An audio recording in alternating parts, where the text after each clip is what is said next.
Welcome to Confessions of Being Fabulous with Priscilya Hawkes, where we live, we learn, we grow. Today, I'm so excited. You know I'm excited when I break out the shimmy. I'm so excited because we have a very special guest with us today. I read this amazing book called Instafamous, and we have the one and only, the author of the book, Erika Kendrick Johnson. First of all, she's not just an author, she is my friend of a lot of years now. When did we meet? 2000 and something. A lot of years ago. In New York. She's in LA now, but we were living in New York at the time, and such a creative genius.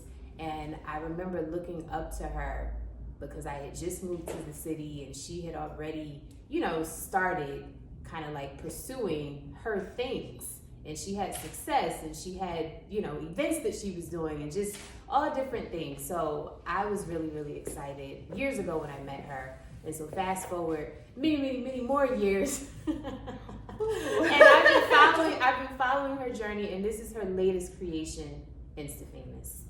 Erika, thank you for being here. You're welcome. Thank you for having me. This is very exciting, and I'm so happy for you. Thank you. You are very welcome. You deserve all of the success that's happening. I appreciate that. And so this is actually, she's very gracious because Erika is one of the people, I had about maybe 3 friends who, when I first had this idea of Confessions of Being Fabulous, I didn't really know what that even meant. I didn't know exactly what I wanted it to be. So I asked her, I'm like, can I interview you like we're doing now? But I believe it was still during the pandemic, so we did it virtually.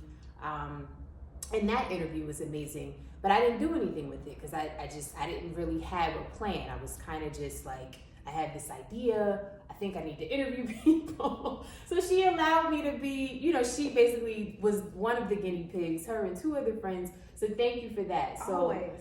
I'm excited though because this year, as you now know, I officially launched. So now we officially launched confetti. We officially launched as a YouTube channel, and I just thought that would be the best start. I love it. So there are other things to come. I told her there are some other things in the work using Confessions of Being Fabulous, but I felt like YouTube was the best start. I love it. So I'm just so grateful.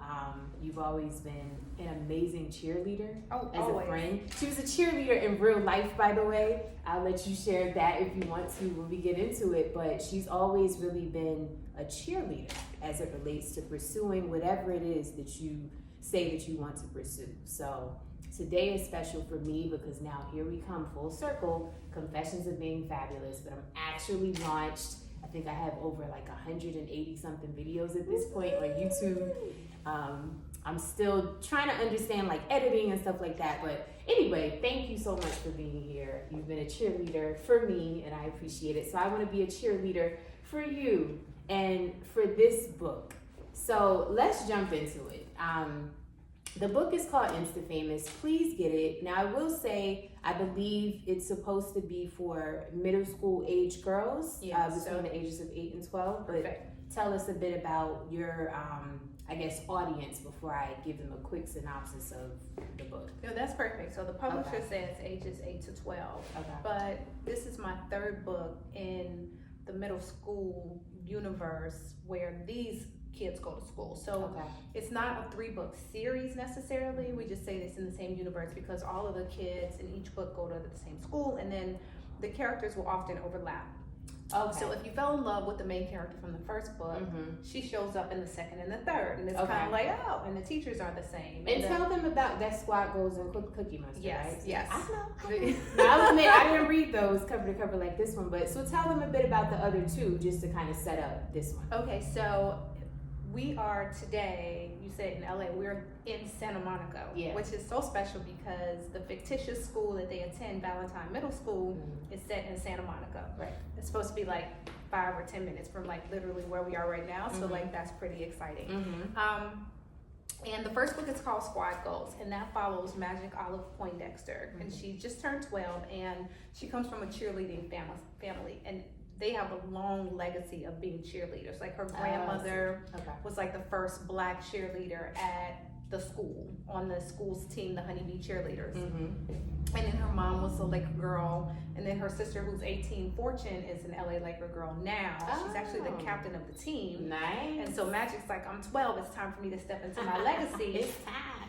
But Magic can't walk in a straight line. Okay. Like, Magic can't dance. Magic has zero rhythm. Magic is obsessed with Twizzlers and candy and cake and, like, you know, like, her world has nothing to do with dancing, although that's the one thing that she feels called to do.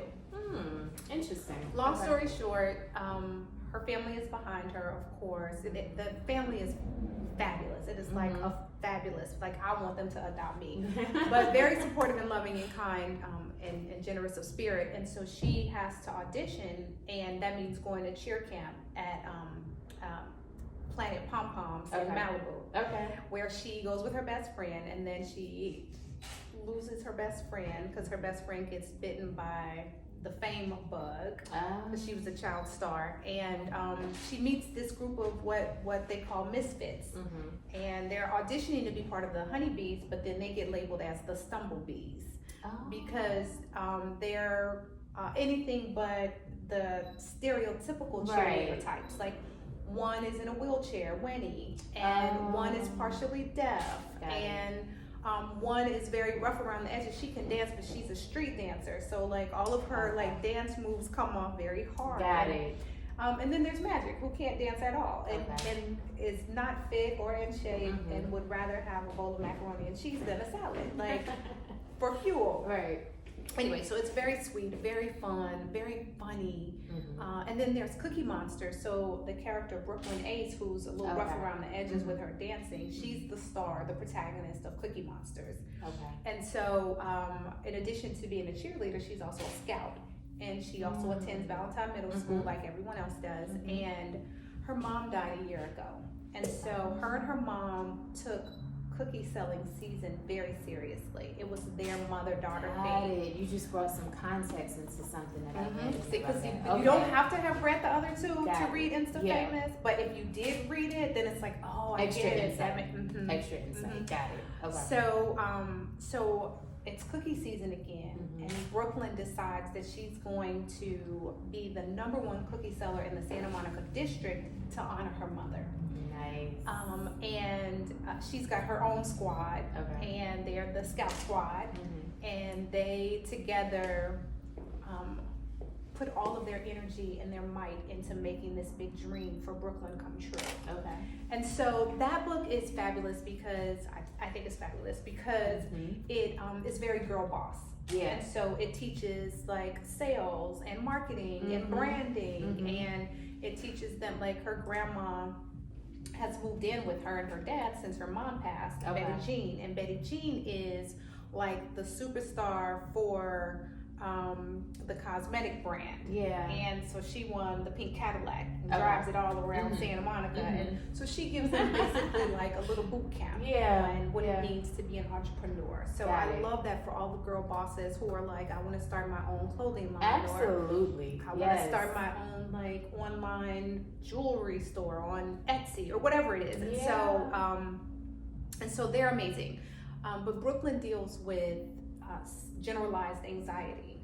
And with the loss of her mom, she's having these panic attacks. And what I love most about Cookie Monsters is that she ends up in therapy, and there are actual therapy sessions on the pages. So all the littles and the kiddos that are reading the book, right? Like if they live in a community where they don't have access to wellness tools or you know, mental health resources, they can get them on the pages and they can actually use them immediately, right? Or if they're not having any mental health challenges, they can then become ambassadors to their friend circle, their little squad or their community or their family for someone else who is. Absolutely. So I love that. So in Squad Goals, the main character deals with some depression. We touch on that, but they're at camp, so there's no therapy. But then in this book, Cookie Monsters, you meet Dr. Simone, this African-American therapist who's fabulous, and all that. And so one of the girls in the Scout Squad, her name is Lyric. And so Instafamous is her adventure where she's the star. And it's, you know, she's the protagonist, but it's her journey to doing all the amazing things that she does in this book. Oh my God, I love this. That was concept. a lot. That was a lot. Yes and no though, because it provides some context now. And like you said, you don't have to have read the other books to appreciate this book. This was an amazing book, and I just got that rundown right now along with you. But I love it. I love it because I now have some context into some of the characters who I also fell in love with. Brooklyn was one of them. Mm-hmm. Like kind of, there was a scene where I recall her encouraging the therapy. Mm-hmm. Like, you know, it's nothing to be ashamed of. And Yeah. she made a reference to her mom not being here anymore, and I would do anything to have my mom back. So this context is helpful. So what I will say, you absolutely have to pick this book up. But now, and even me, you got to get the others as well, because now I need to know, well, what happened with Brooklyn and the other one, what happened with all of these other characters. And I didn't realize that Valentine Middle was kind of like the center stage, if you will, for all of the drama. Yeah, it's what anchors everybody. Love it. Yeah. I love it. Dr. Simone. Mm-hmm. Love it. Mm-hmm. Okay, so then without giving the book away, I did read it because I wanted to be prepared to have a conversation about it. I didn't want to just come and like promote it. I mean, I guess I could have done that. Like, that's what most people do. I know, and it's nothing wrong, but for some reason I felt like I wanted to really be able to be a part of the conversation. Yeah.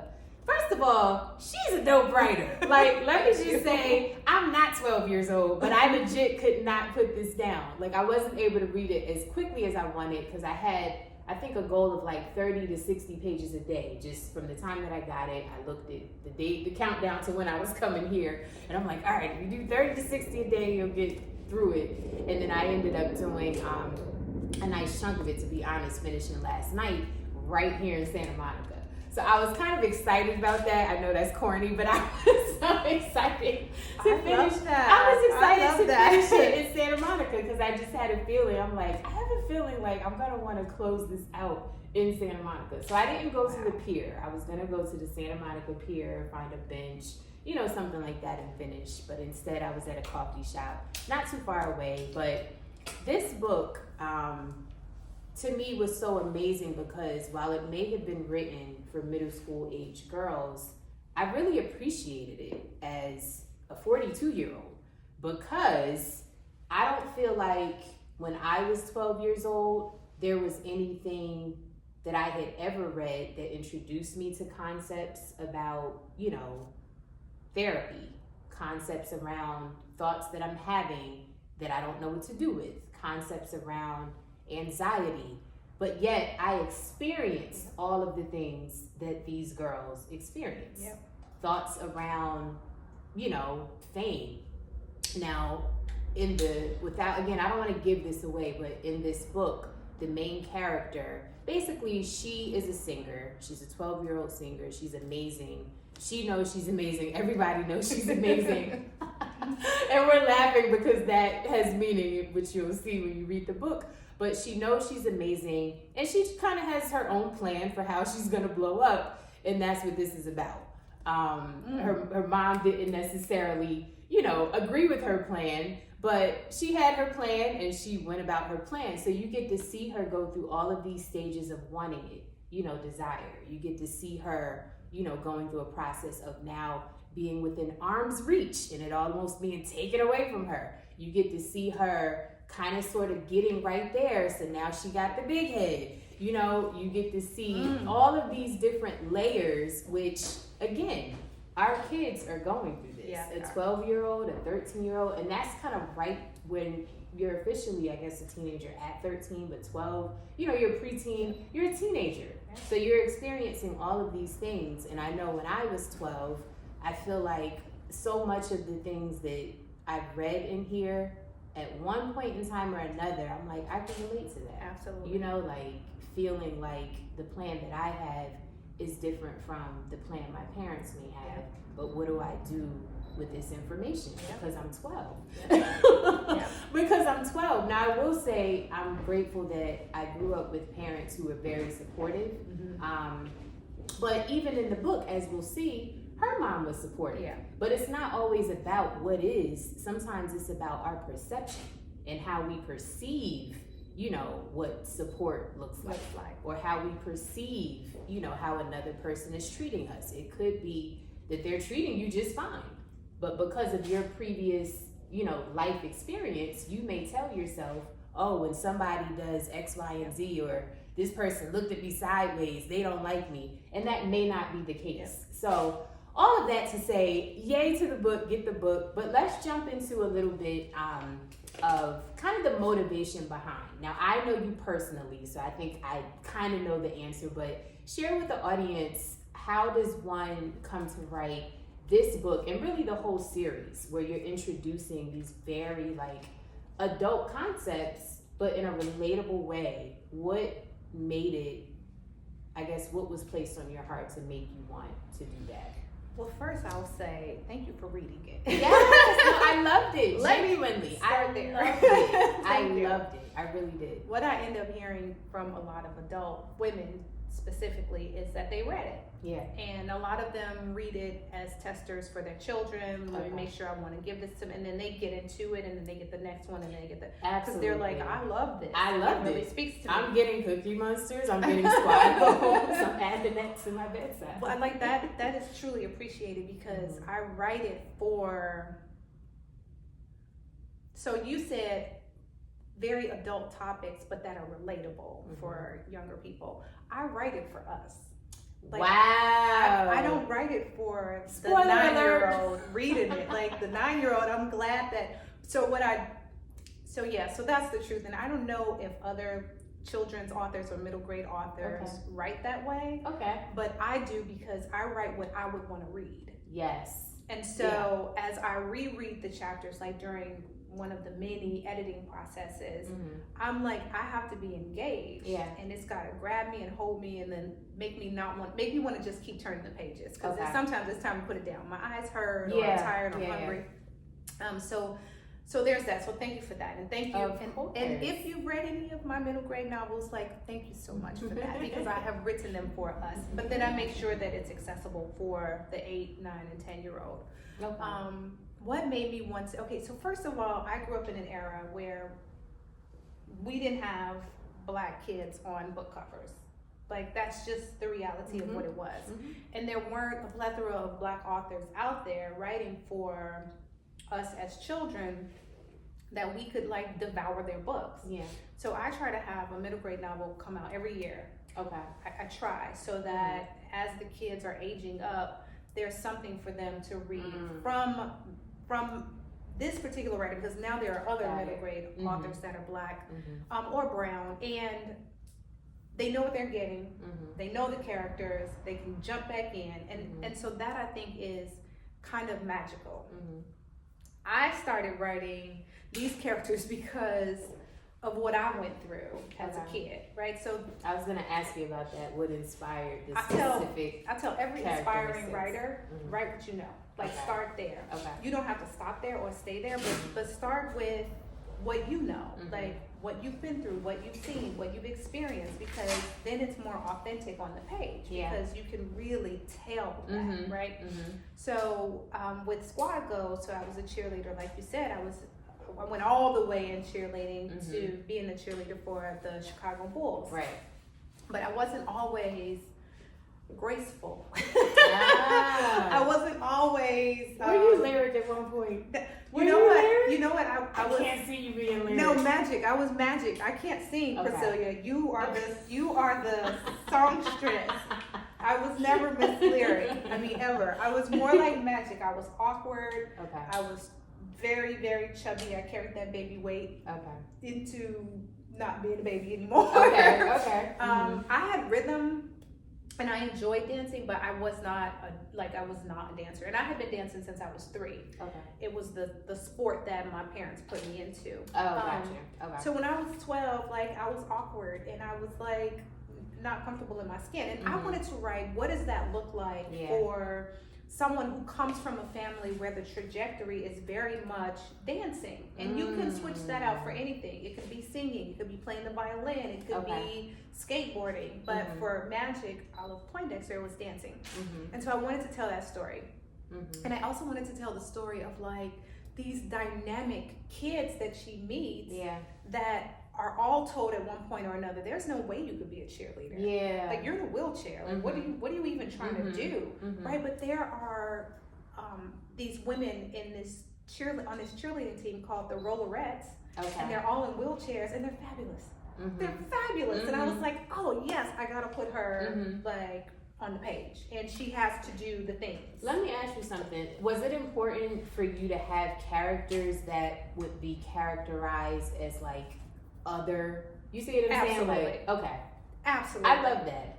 Absolutely. I love that because I feel like they don't often get the shine. Period. You know what I mean? And it's important. Period. When we talk about representation, that's not just a color thing oh my goodness. or gender thing, like as it relates to very specific characteristics, because we're not even talking about disabilities. Right. These aren't always people that have disabilities, but like you said, you might just be awkward, or you might be a little quirky, or you might, I remember growing up, and I think half of it was me trying to be funny, but the other part of it, I genuinely, when I would laugh sometimes, I would snort. I knew you were going to say that. I would snort.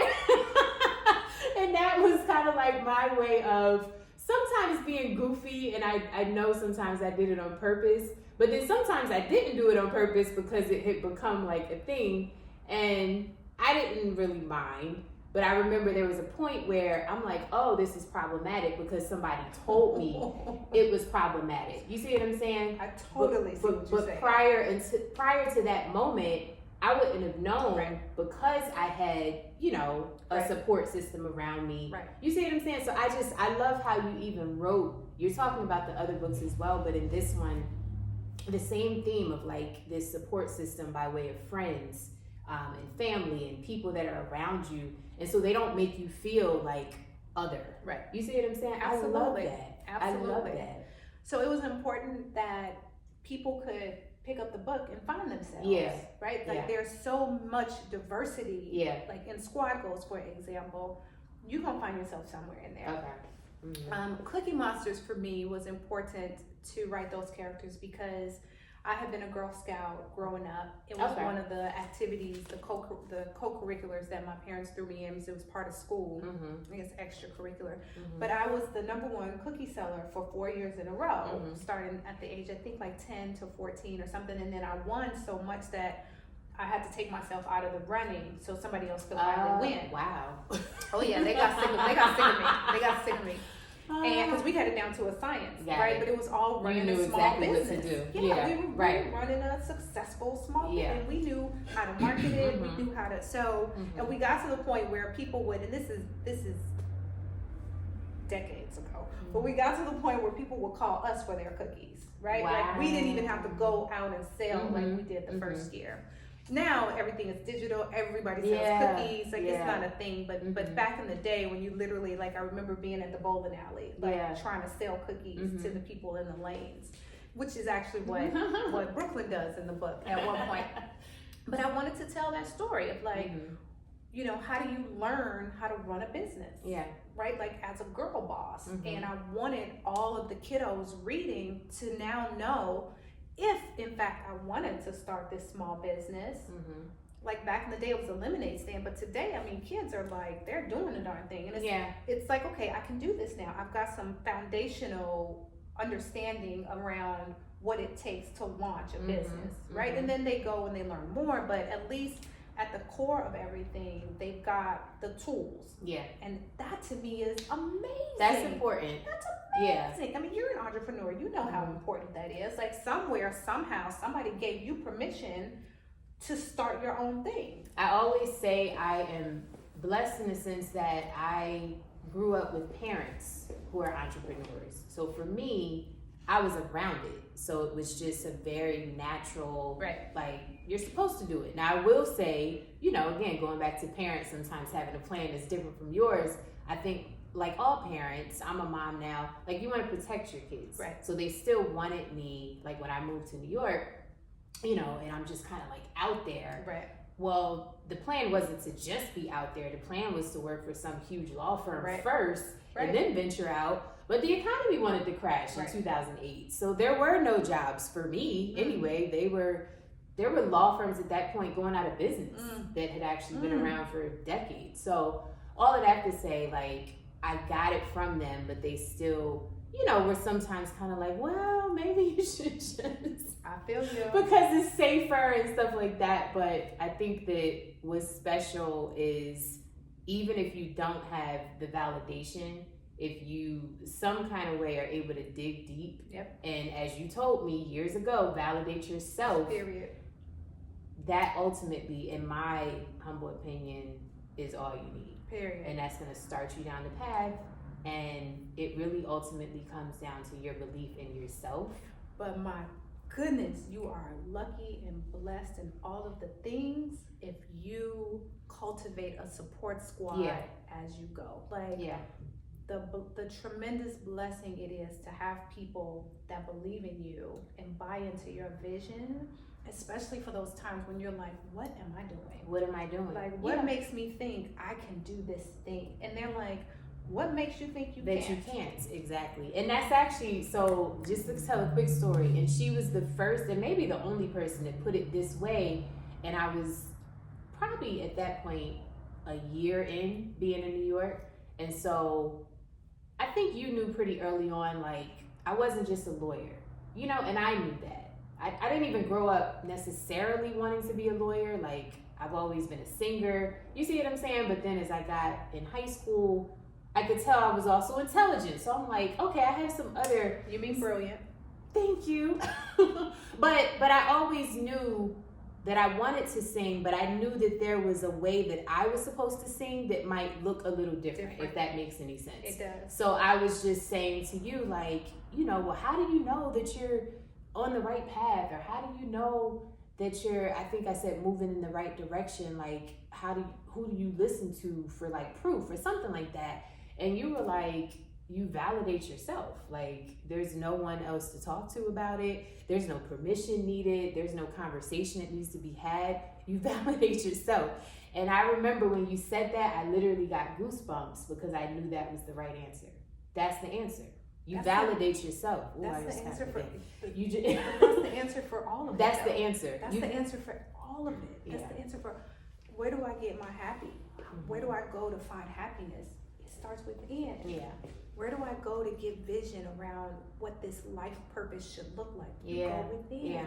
Right? And I'm not knocking anybody, but we spend so much money, particularly in our society, on self-help books and motivational gurus and people that are there to coach us, and I mean, like millions and millions of dollars. But it's already right here. Yeah.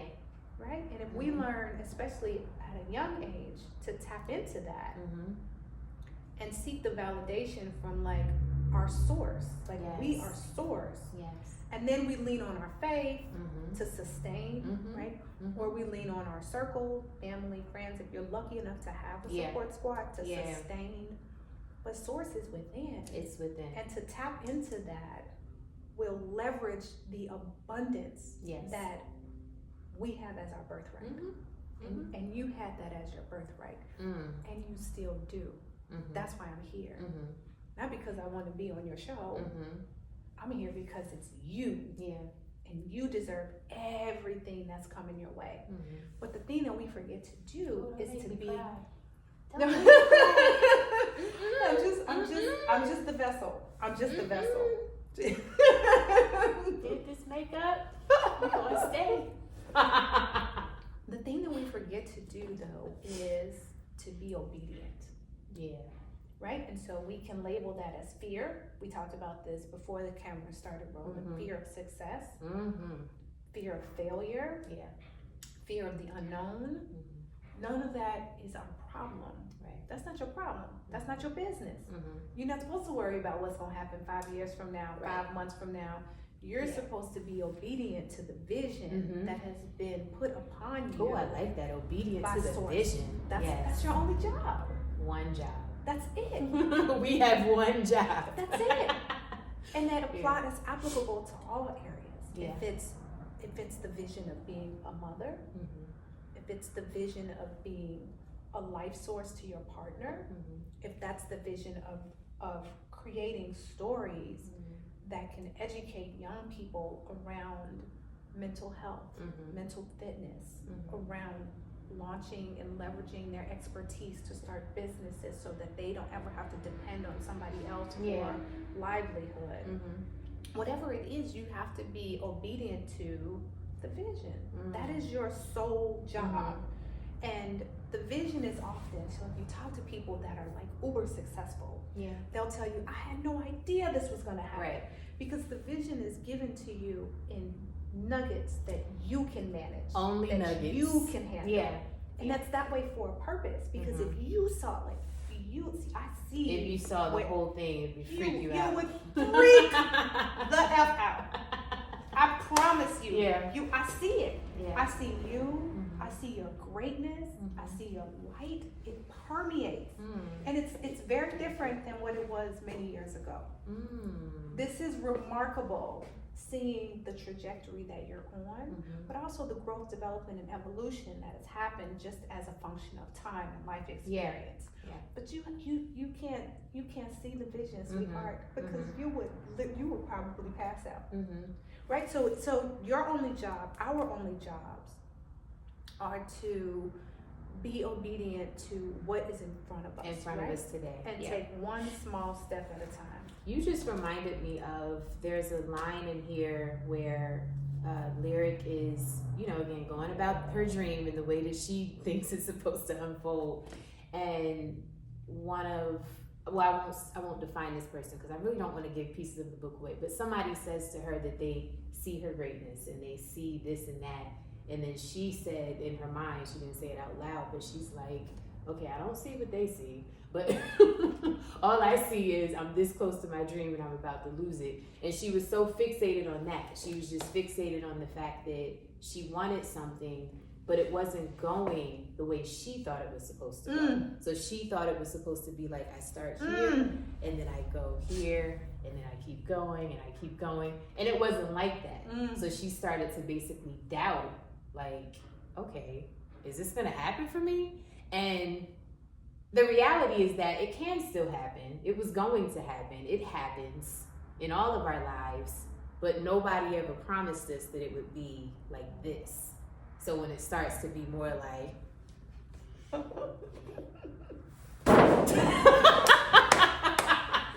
we're freaking out like, no. I wasn't ready. As is life, right?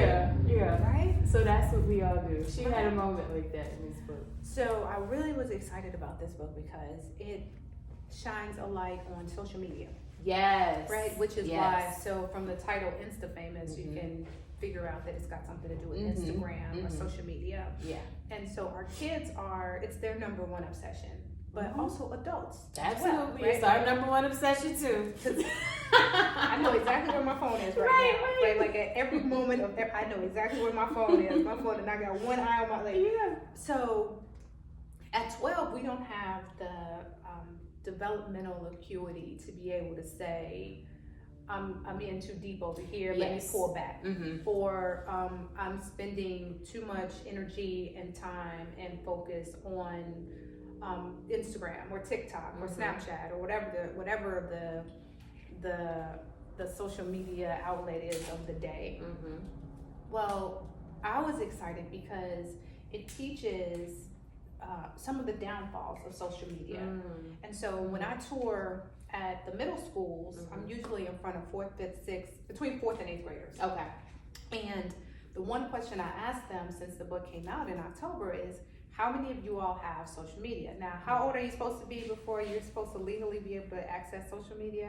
Isn't it like... It's 13. It's okay, I was going to say 14. It was 13. Okay. I don't know what they got going on now because I've seen some like... No, they know how to. Children. They know how to get around that though, because when I hear these little kids talking about fake accounts, the Finstas, they like at least 75% of the room will raise their hand. Yeah, and I'm like, but you all are not supposed You're to not have 13, and they're like, they have no shame in their game. They're not like, let me. They're like, I got my account. Follow me. I'm like, wait, what? Yeah. So then I say, let's have a very candid conversation about social media, right? Social media and how it affects your mental health. Yeah. Social media and how it affects your self-esteem. How it affects your how it affects your ability to still feel worthy and of value. Yes. When you're looking at all these other accounts, and then we talk about the highlight reel. So somebody tell me what the highlight reel is, and they're not there yet. And so I have to explain that no one on social media, for the most part, is putting their lows out there. Absolutely. So all these other accounts you're looking at that you're comparing your life to, those are only the best of the best moments of the best of that person's life. Yeah. Right? And Or if I can interject quickly, it was really important for me in doing this channel not to like be a Debbie Downer, but to me the lows are important. Authenticity. Literally, confessions of being fabulous, if I'm being honest, at least as of today, because we are still growing, learning, messaging, it's about the lows. It's about like embracing the journey of becoming, as I like to say. Love. And so much of that journey, unfortunately, is low. And it doesn't have to be that way, so I don't want to make any declarations or affirmations about that, and that your experience has to be a bad one. But I do feel like we get fixated on the success and the person being like at the pinnacle, at the height of their career, and we have zero backstory on like when they were eating the ramen noodles and like just different things that were happening. So I wanted to bring fabulousness to that, because in my opinion, that's what really makes you fabulous. While you were going through all of that, I love it. you hung in there. That's what makes a person fabulous I to love me. it. Yeah. But you're talking about the humanity of it all. Yeah, the Right? humanity. Like you're showcasing being human and all of the layers that come along with that, and that's what makes what you're doing is going to be a big deal. But that's what makes what you're doing so gorgeous, like gorgeous. I'm personally a big proponent of being authentic. Yeah. So like in Instafamous, the mental health thread throughout the book is her best friend Georgia is undiagnosed ADHD. And so what does that look like with her trying to survive in class or survive at home and she ends up in Dr. Simone's office, the therapist who is also in Cookie Monsters, and it introduces the kiddos to group therapy. So in Cookie Monsters we have one-on-one sessions and what that means and how that feels, and a lot of people of color, and unfortunately then that trickles down to our kids of color, they are afraid of therapy because it's unknown. Like, what does that even mean? It's like, I gotta go in there, talk about my business with a stranger. Like, nah, I'm good. But then it's like, no, this is what it actually is. And it's like, oh, wait a minute. Let me lean into that now. Yeah. And so group therapy is showcased in Instafamous. And then Lyric deals with some situational depression. And what does that look like? And so I talk about like these things I did, these activities I did that I wanted to put on the pages for kids. But I'm a big mental health advocate, and one of the things I do for a living is I'm a mental health speaker. You know this, I'm really talking to y'all. But I tour the country on my tour called Who Moved My Happy, and I talk to all audiences from the military to the Girl Scouts to colleges and universities and middle schools and everything in between. Yeah, fraternities, sororities, you name it. And I share my story of being a suicide survivor, but also about thriving, not scrambling to survive with bipolar disorder, generalized anxiety, and clinical acute depression. And what does that look like for somebody who tries to pump out at least one book a year, who's a newlywed, and who... Congratulations. Thank you so much. Thank you. But my book name is still Erika J. Kendrick, so it's not Johnson. And he was like, okay, that's fine. He was like, okay, you already have a brand established, right? He was a little hesitant, but he was like, okay, we can let that. I was like, thank you, hubby. But like, what does that look like with somebody with so many perceived afflictions? Exactly. Right? Yet perceived afflictions. Oh, one of the things. Oh, okay, wait. I didn't. I took a picture of it. I didn't underline it. I took a picture and then I used the phone to highlight it. And the line was by Dr. Simone, and she said, I believe it was Lyric who had just made a comment about a whole bunch of stuff that she blurted out, and then she started to feel self-conscious about having shared such personal stuff. And then Dr. Simone says, it's okay, we are not our disabilities or challenges or something like that. That's right. And that was probably one of the most profound lines of all of the lines in that book that resonated with me, because I think so much of the fear you talked about before, it comes from us believing that we are our circumstances. Absolutely. We are our disabilities. We Absolutely. are our challenges. And we're not. We're not. We're not. That, so language is so powerful. Yeah. Right? And so one of the big pushes in the mental health space is to be very hyper aware of labeling. And so instead of saying, I am bipolar, we say, I am challenged with bipolar. Okay. I am depressed.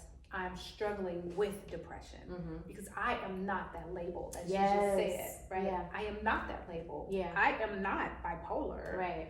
I'm challenged with a bipolar episode right now. Yeah. I may be manic, I may be depressed, I may be vacillating somewhere in between both of those, but I am not my disability. And I don't even call them disabilities anymore. I don't go so far as Kanye and call it a superpower necessarily, but there are things that, as a result of being a bipolar woman, a bipolar human, I should actually say, that fuel me. And one of those things is being creative. A lot of creatives, a lot of bipolar folks are creatives. And so it really, when I tap into it, allows me to create worlds and very fully developed three-dimensional characters that have something to say. And I'm not saying that you have to be bipolar to be an author. Like, that's not what I'm saying. I'm just talking about like my circumstance. Yeah. So which is a beautiful thing, because to your point, she's making the point that regardless if there's been a diagnosis, look, you know what I mean? And that's amazing.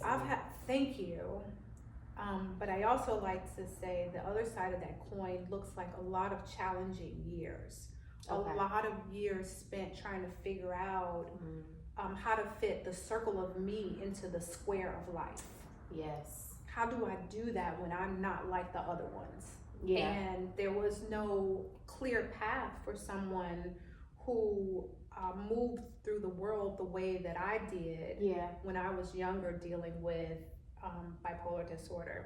Today we have these conversations openly, just like we're having them, or some celebrity is on some talk show talking about anxiety or bipolar, or and it's like, oh, okay, cool, and you drinking your coffee, watching the interview, like no big deal. Exactly. But back then it was anyway. So I'm very excited about what the world looks like for people like me, but I'm also excited about littles being able to pick up a book and see that anxiety doesn't make you less than. No, and it was the way she incorporated these concepts in this book, I loved how it was so seamlessly just kind of interwoven into the whole story. The idea, you never said ADHD specifically in this book, but the way you're talking about it, and so if you kind of use your imagination, you're like, oh, it's probably you see what I'm saying? But you never actually said ADHD, but you're learning that she has problems focusing, and she, like, all of these things, and it came up in the context of just regular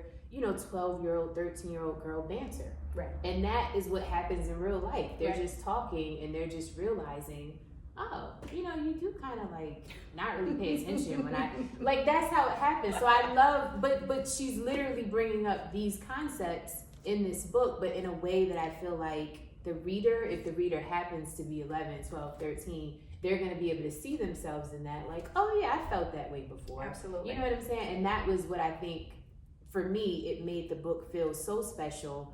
I'm not 12 or 13 anymore, but I'm like, wow, if I was 12 or 13, I would have been able to relate to certain pieces of this, and maybe I still wouldn't know, like, oh, it could potentially be ADHD, but I might know this is a feeling that I actually have all the time. Maybe I should ask my mom about talking to somebody about it. You see what I'm saying? It's like you brought language to a tribe of people. Yeah, like she brings language to a tribe of people who would not otherwise have the language, because you don't necessarily get the language from your parents if your parents weren't, into therapy, and I do feel like it's still relatively new to even see like a whole family. If anything, it's more so the younger people, they're now all for it, and they're, absolutely okay with talking about it. But if they're looking to their parents to get that support or that cosign, they may not get it, and not because mom and dad don't want to cosign, they just know nothing about therapy. They know nothing about mental health beyond like, well, we don't talk about that openly. That's you right. know what I mean? That's right. So we don't put our business in the streets. We don't put our business in these streets. So for me in high school, when I was feeling very suicidal, I kept my head down and I kept the struggle to myself mostly. And so I knew something was wrong with me because all 4 years of my high school, I was an A student, and in a couple of years I was an A+ student. Okay. School was my safe space. Okay. But I missed more days of school than any student in the entire school, all 4 years of high school. Okay. Like I have more absences than any student in the school. Right, so there's something wrong there. Like something's not quite right there. Yeah. But at the same time, I didn't have the language to articulate my experience with the world around me as it pertained to my mental health. Right. So I have made it my mission in life to give people language. Just to give. I don't care if you black, white, purple, yellow, blue. I don't care if you 85 or if you 12. None of that matters. But once we have the language to articulate our experience with our mental health and its existence in the world around us, then we can say, hey, I need some help. Yes. This is what's going on with me. And I loved, we're going to have to wrap up soon, but as we close out, I want to just say something about this main character, Lyric Whitney Houston Darby. That's legit her name. Lyric Whitney Houston Darby. That's This young lady, I loved her in so many ways. At 12, I don't feel like I was as courageous. I feel like I may have been as clear because I always knew that I was destined for certain things, but I feel like I had a little more fear than Lyric has. Lyric is fearless. Lyric is fearless, but what I love is that the one thing that I feel like I can relate to the most about this character, on the outside looking in, she's fabulous to everyone because she can sing. I gather that she's a fashionista just based on the way that you describe some of her outfits. Friends support her. All of these different pockets of people look up to her. And I have always felt like that was me in the sense that I had people saying certain things about me, but I didn't necessarily always see the thing that they're talking about. Got it. You know what I mean? And absolutely. I feel like in looking at her, I'm like, oh, she's fabulous. But yet you hear her say certain lines like, well, I'm trying to get there. You see what I'm saying? So I feel like she had more confidence than I had at this age. But even with all of her greatness, she's still kind of second guessed. And she still kind of like felt like there were moments when she was this close, but then now it's being pulled away. And so I feel like the character was written in such a dynamic way. Thank you. I literally fell in love with her. I'm like, oh, I want to be friends with Lyric Whitney Houston Darby. Same. I want to be friends with Lyric. Same. And she can stay 12. She can stay 12. I will be your friend. For me, with being famous or Instafamous, right? Like we see this thing and it's like, oh, that's incredible. You're fabulous. You're this, right? But there's also another nuanced layer in the book. What happens when she goes home and she's there alone, right? Like, what is she grappling with? And you get to see how... Because there is a grapple. Yeah, because of some things that are going on in her family. But, like, how vulnerable and barely hanging on sometimes.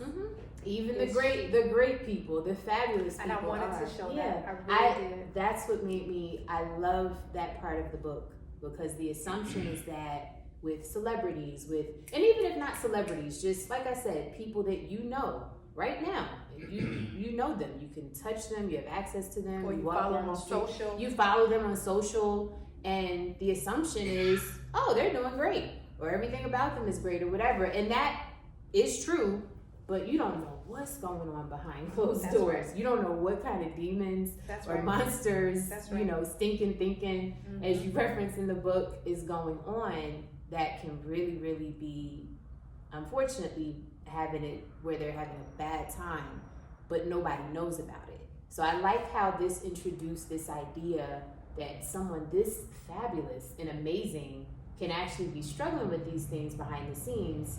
And then I'll let you guys read the book to find out what happens and how she deals with those monsters. But I just love that it was introduced, because I feel like it's also something else, probably more than before, people deal with. Because we do have a lot of, not just celebrities now, but we have influencers and micro celebrities, as I like to call them. And they do have like a lot of baggage on their shoulders, unfortunately. Some of it might be self-inflicted, but it doesn't matter. They now feel like they have a responsibility to their followers, and it's a lot. So I love this book because it introduces a concept which I'm not going to say was not relevant 10, 20, 30 years ago, but it certainly is relevant now. Absolutely. Because social media is not going anywhere at all. It's here to stay, and now we have AI. That's a whole other conversation. Like, we can have a whole episode. I think I'm going to actually. I'll say more about that later, but I have somebody who developed an AI tool, so stay tuned for that. We have AI, like, it's here to stay. So this is the exact conversation that we should be having around mental health. It has to relate to what's actually happening today. People are trying to be Instafamous. And you did that. Whew. So, thank you. High five for doing it. High five for doing it. So follow me on Instagram.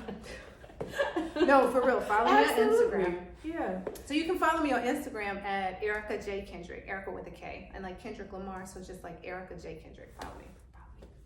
I am so happy, you guys. When I say this book was like the highlight, because I finished it last night. So literally last night. It was in the coffee shop in the amazing, what was it? Pistachio chocolate latte? That was good. But this book, like, closing it out there, being in Santa Monica, like, She texted me last night.